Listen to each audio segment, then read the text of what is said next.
There's never been a time in history where billions of people are controlled as easily as they are controlled today. The techniques are perfect pretty well. And government too, and all the agencies of governments have instant access to the tapping in to your processes of your own thinking, your mind, and so on through your electronic media. Everyone puts every single thought out there on either on their telephone or they're tweeting or whatever else they're doing. And there's nothing about you that's really unknown. The big boys know by playing their war games how you react in various situations by playing with a virtual you. And it's pretty well accurate. And when you really think about the long, long history we've all been given in different countries of people fighting for rights and fighting for privacy and fighting to have basic rights even. Basic rights included privacy, and how easily they gave them all up in no time at all for this thing called convenience. So really, in other words, every tyrant in history, if they'd only had the technology they have today, that he could have been at the top of the tree and the people wouldn't mind and probably accept them and be quite happy with a tyrant at the very, very top. Because we really are in a form of tyranny already, in fact, when you're treated like so many numbers on a database, and that's how you are with your social insurance numbers and your little name next to it. That's what you are. You're just a number, basically. And the authorities don't care about you at all as long as you pay up all that you're due to pay up and behave yourself and do what you're told. That's all they care about. And they want to know why you're not doing what you're told. If you start to think for yourself, they want to know why you're starting to think for yourself. I mean, it could be contagious. We're developing a society because of all of these different toxins known to affect brain function. We're seeing a society that not only has a lot more people of lower IQ, but a lot fewer people of higher IQ. In other words, a dumbing down, a chemical dumbing down of society. So everyone's sort of mediocre. That leaves them dependent on government because they can't excel. We have these people of lower IQ who are totally dependent. Then we have this mass of people who are going to believe anything they're told because they can't really think clearly. And very few people of very high IQ who have good cognitive function who can figure this all out. And that's what they want. So, you can kind of piece it together as to why they are so insistent in spending so many hundreds of millions of dollars of propaganda money to dumb down society.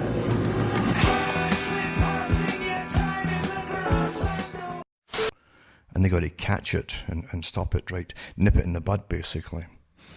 And I'm not kidding about this because we live in an amazing world of total control. Total control. I've mentioned before, and many have mentioned long before me, before I came along, that they'd worked for big agencies within governments to find ways of controlling the peasantry, basically, the people. And they do call them peasantry at the top. Yes, they do. And how to manage them and manipulate them. And they would always discuss the problems they had with the people, demanding this or demanding that. And so why can't they just be happy and shut up and procreate and breed and all the rest of it and then play themselves, just play themselves. Well, again, they didn't have all the technologies to give us back then to make us happy to pass the time away playing ourselves. But today, the people are quite content to just pass away the time. And that's all they're doing. They're putting in time until they die, being entertained and passing trivia amongst each other. And what's so interesting to me, because I've studied psychology and sociology and all the other ologies out there pretty well, to do with how those at the top manage whole populations.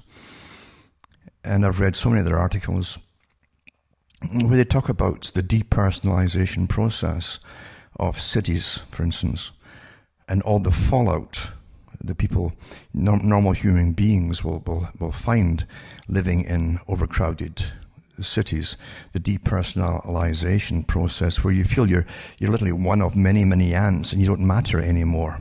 You start to lose your own little bit of ego that keeps you alive. That little bit, not the overblown, exaggerated ego, but that little bit that keeps you going.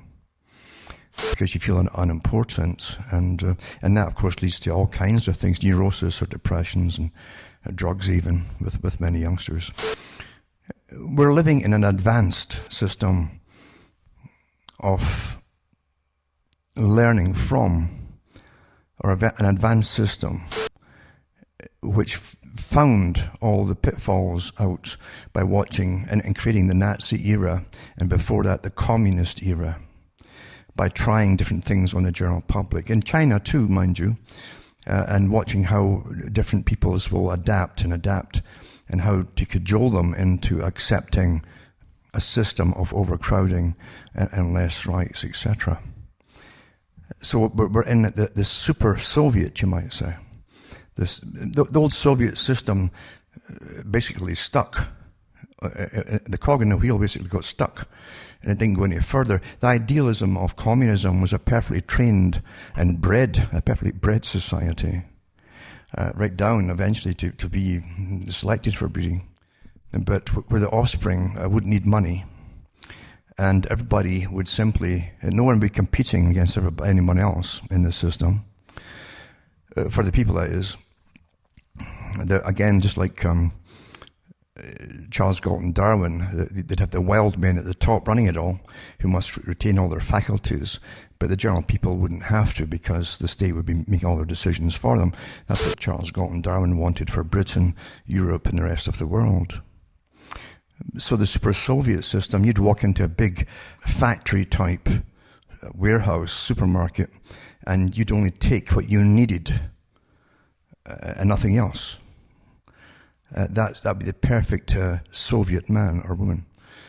They wouldn't think beyond that.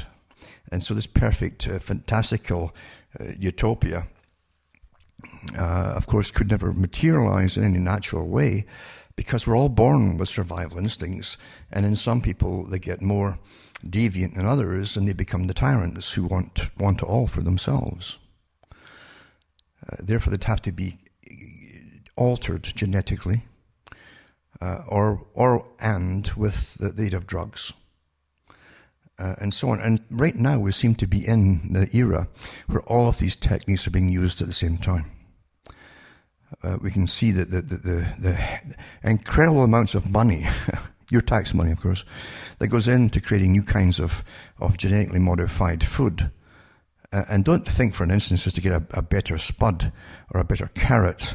There's other scientific studies being done on these things all the time, and it's also to see if they can modify you. Obviously, of course it is, and to make you more passive as a society, or even more effeminate as a masculine group, with the biased phenotypes in your food, and your soft drinks and everything else too, that was getting promoted heavily, still is getting promoted heavily, and they know what it does to your hormonal system.